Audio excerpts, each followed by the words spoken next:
ప్రభుత్వంలో ఉన్నటువంటి ఆర్థిక విధ్వంసం కానీ ఇంకోటి కానీ చూసినట్లయితే ఒక సంవత్సరం ఇప్పుడు దాకా పట్టిందండి, కొంత లేట్ అవుతుంది. ఈ ఈ రాష్ట్రం విడిపోయినప్పుడే చాలా ఘోరమైన పరిస్థితుల్లో ఆర్థిక పరిస్థితి బాగాలేని పరిస్థితులు విడిపోయింది. కానీ సంక్షేమానికి పెద్ద పెట్టేసి, అభివృద్ధి పెద్ద పెట్టేసి ప్రభుత్వం తీసుకున్న నిర్ణయాన్ని కూడా స్వాగతించాలి. ఇలాంటి ఓ మంచి కార్యక్రమం తీసుకుంది. ఇదే సూపర్ 6 లో భాగం కాదు. చాలా మంది అనుకుంటున్నారు తెలివి తక్క విధానంగా ఏదో మాట్లాడుతున్నారు, కానీ సూపర్ 6 అమలు అవుతుంది. దానికి పని లేకుండా P4 కూడా అమలు అవుతుంది. వాళ్ళందరికీ కూడా బుద్ధి వచ్చే విధంగా ప్రభుత్వం తీసుకుంటుందని ఇంకో సంవత్సరం తర్వాత ఆ బుద్ధి తక్కువ మాటలు ఏదైతే ఉన్నారో అన్ని కూడా వెనక్కి వెళ్ళిపోతాయి. మనం కూడా చూద్దాం రవిశంకర్ గారు. రైట్ అండి, చూద్దాం. అంత పాజిటివ్ గా అవ్వాలని కోరుకుందాం. రాజకీయంగా వైఎస్ఆర్ కాంగ్రెస్ పార్టీ ప్రతిపక్షంలో ఉంది కాబట్టి మంచి జరిగినా రాజకీయంగా మరి ఉపయోగం ఉండాలి కాబట్టి విమర్శించవచ్చు. కానీ ప్రజలన్నీ గమనిస్తూ ఉంటారు. ఒక నిమిషం అండి, ప్రజలన్నీ గమనిస్తూ ఉంటారు. ప్రజలు మాత్రమే గమనిస్తూ ఉంటారు. ఓట్లు వేయాల్సింది వాళ్లే కాబట్టి ప్రజలే డిసైడ్ చేస్తారు. రవికిరణ్ గారు, అండ్ ఇంకొక పాయింట్ ఇందాక కాలర్ కూడా రైజ్ చేశారు. ఈ ఐటీ రిలాక్సేషన్ ఓకే, 1,00,000 రూపాయలు ప్రతి ఏడాది ఒక కుటుంబానికి, ఒక పేద కుటుంబానికి సహాయం చేయాలి అని ఎవరన్నా అనుకుంటే, ఐటీ రిలాక్సేషన్ ఉంటే ఖచ్చితంగా మరికొంతమంది ముందుకొచ్చే అవకాశం ఉంటుంది కదా. అదేనండి రవిశంకర్ గారు, కొంచెం నేను 5 నిమిషాలు బయటకు వెళ్తాను. ఒక 2-3 అంశాలు. ఇప్పుడు భారత రత్న డాక్టర్ బిఆర్ అంబేద్కర్ గారు ఏ రకంగా ఆయన చదువుకున్నారు. అంబేద్కర్ అంటే ఆ ఇంటి పేరు కాదు, వాళ్ళ మాస్టర్ గారి ఇంటి పేరు. ఆ పిల్లవాడిని దత్తతలా తీసుకొని మొత్తం విద్యాభ్యాసం నేర్పించి చేసి ఆయన ఇంటి పేరు కూడా ఇచ్చారు. అలాగే లండన్ లో చదువుకునేప్పుడు ఎవరు చదివించారు? మహారాజా గారు స్పాన్సర్ చేసి బరోడా రాజు గారు పంపించారు. ఇప్పుడు అంబేద్కర్ గారిని ఇప్పుడు మన డిబేట్ లో ఇలా సహకారం తీసుకునే వాళ్ళని ఓ తప్పుడు పదంతో సంబోధిస్తున్నారు. అడుక్కునే వాళ్ళు అడుక్కునేలా పెడుతున్నారు. ఇది ఎంత దారుణం అంటే, ఒక సేవా కార్యక్రమాన్ని ఈ రకమైన పదజాలం అంటే అంబేద్కర్ గారు, లేకపోతే ఈ రోజు కాకినాడలో కూడా కొన్ని చారిటబుల్ ట్రస్ట్ లో పైడా చలమయ్య చారిటబుల్ ట్రస్ట్ ఉంది దేవాలయం వీధిలో.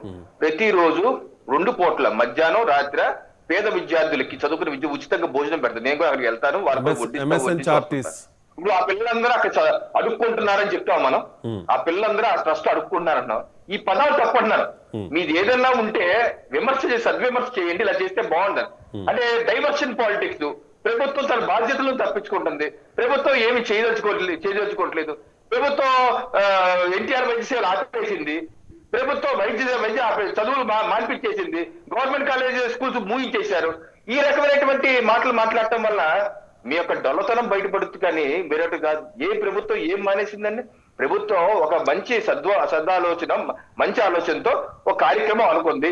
ఆ కార్యక్రమంలో లోపాలు మంచి మనం విశ్లేషించుకుందాం. ఏదైనా అవకాశం ఉంటే ప్రభుత్వం మార్చుకునే విధంగా, లేకపోతే ఇంకా సరిదిద్దుకునే విధంగా ఇంకా ఎఫెక్టివ్ గా వెళ్ళలేదు. ఎందుకంటే మనిషికి సహాయం మంచి పనే కదా, మంచి ఆలోచనే కదా. దీన్ని చేసే పద్ధతుల మీద మీరు ఏమైనా సూచనలు ఉంటే చేయండి. అంతేగాని ఇదేదో అడుక్కునే విధానం చేస్తున్నారు. ప్రభుత్వం తన బాధ్యతల నుంచి వదిలేసి ఏం పారిపోయింది సార్? అన్ని సంక్షేమ కార్యక్రమాలు అమలు చేస్తున్నారు కదా. ఇంకా 1-2 మిగిలిపోయి ఉంటే మహిళలకి అది కూడా చేస్తారు ముఖ్యమంత్రి గారు అంటున్నారు. అన్ని చేసుకుంటే వెళ్తున్నాం కదా. ఏ వైద్య కళాశాల ముగించేది చెప్పండి. జగన్మోహన్ రెడ్డి గారు హయాంలో ఒక్క వైద్య కళాశాలకి ₹1 ఇవ్వకుండా కేంద్ర ప్రభుత్వం ఇచ్చిన షో చేసి వెళ్ళిపోయారు. ఈ రోజు ఒకటోటి కన్స్ట్రక్షన్ చేయాలి, అన్ని ఒకేసారి చేయాలని అవ్వదు. ఏ ప్రభుత్వ పాఠశాల మూసామండి? ఏ సన్న బియ్యంతో ప్రభుత్వ పాఠశాల భోజనం పెడుతున్నారు, అన్ని చేస్తున్నారు. ఈ రోజు ఈ సమస్యకి మనం అంటున్నది ఏంటంటే, ఓకే ఇందాక మీరు కూడా అన్నారు ఒక ఇన్కమ్ ట్యాక్స్ గురించి అన్నారు. ఇది కూడా ఒక మంచి ఆలోచనే. ఇప్పుడు ఏదైనా సరే ఎవరన్నా ఒక డొనేషన్ ఇచ్చామనుకోండి, ఒక సంస్థకి డొనేషన్ ఇచ్చామనుకోండి, వాళ్ళకి ఇన్కమ్ ట్యాక్స్ 80G ఏదో ఉంటది. ఆ 80G ఉన్నటువంటి సంస్థకి నేను డబ్బులు ఇస్తే నాకు ఇన్కమ్ ట్యాక్స్ ఎగ్జంప్షన్ వస్తుంది. అలాగే ఇది ఏమైనా చేయొచ్చు. ఇది మంచి ఆలోచన. ఈ ఆలోచన ప్రభుత్వం కూడా దృష్టిలో పెట్టుకొని ఇదేలా చేయొచ్చా అన్న ఆలోచన చేయవలసిన అవసరం ఉంది. అలాగే మిగతా అంశాలు కూడా ఏది ఇందాక మీరు చెప్పారు, వైద్య సేవ ఉన్న 10 లక్షల వైద్య సేవ ఉన్నప్పటికీ 7% మంది లేదా 21% మంది పిల్లల వైద్యానికో చదువుకో ఇంకా సహకారం ఎందుకు కోరుకుంటున్నారు అంటే, ఇక్కడ ఏమన్నా మన పథకాల లోపం ఉందా సమీక్ష చేసుకుంటే తప్పులేదు అన్నారు. ఒకవేళ ఇంకేదైనా చేయాల్సి వస్తే, అడిషనల్ గా ఇంకేదైనా చేయాల్సి వస్తే అది కూడా మనం చేయొచ్చు ప్రభుత్వ పరంగా. ఎందుకంటే ప్రభుత్వం నుంచి వేల కోట్లు ఖర్చు అవుతున్నాయి కదా. ఖర్చు అవుతున్నాయి, సద్వినియోగం అవుతున్నాయి లేదో చూసుకోవాలి అంటే తప్పలేదు.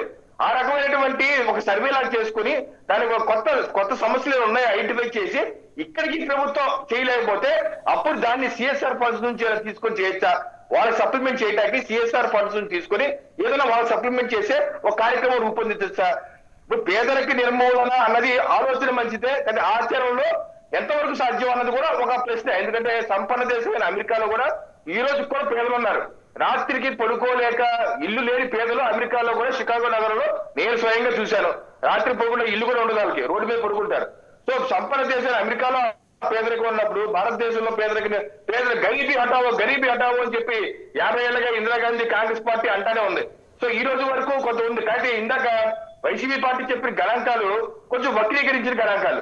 ఏంటి నీతి ఆయోగ్ చెప్పింది కదా, కరెక్ట్ నీతి ఆయోగ్ చెప్పింది ఏంటి, ఈ రాష్ట్ర ప్రభుత్వం చేసింది కాదు, కేంద్ర ప్రభుత్వం గత 11 సంవత్సరాలుగా అనేక అభివృద్ధి సంక్షేమ కార్యక్రమాలు, మరుగుదొడ్ల నిర్మాణాలు కావచ్చు, ఇళ్ల నిర్మాణాలు కావచ్చు, ముద్రణాలు కావచ్చు, ఎన్ని కార్యక్రమాలు కేంద్ర ప్రభుత్వం చేసే అనేక కార్యక్రమాల్లో దేశవ్యాప్తంగా 25 కోట్ల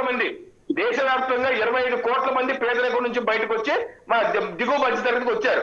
అది దేశవ్యాప్తంగా 25 కోట్లు. అంతేగాని ఈ రాష్ట్రంలో ఒక్కటే జరిగిన ఘనత కాదని చెప్పి గుర్తించాలి. ఏదైనా ఉంటే సద్విమర్శ చేసి ఏ రకంగా మెరుగుదల చేయాలన్న ఆలోచన ఇస్తే బాగుంటుంది. కానీ అంతేగాని ఒక దోషించే విధంగా, తిట్టే విధంగా చేసుకుంటే వల్ల ఉపయోగం లేదు నా అభిప్రాయం. రవిశంకర్ గారు, నేను కొంచెం బయటకు వెళ్ళాలి. రైట్ అండి, ఒక్క 5 మినిట్స్ అండి. ఒక్క 5 మినిట్స్లో నేను వైండ్ అప్ చేస్తాను. మీ కాకినాడ నుంచే కోనసీమ జిల్లా నుంచి వెంకటేశ్వరరావు గారు కాల్ చేశారు. వెంకటేశ్వరరావు గారు. నమస్తే అండి. నమస్తే. డైరెక్ట్ గా P4 గురించి మీ అభిప్రాయం చెప్పండి. నమస్కారం సార్.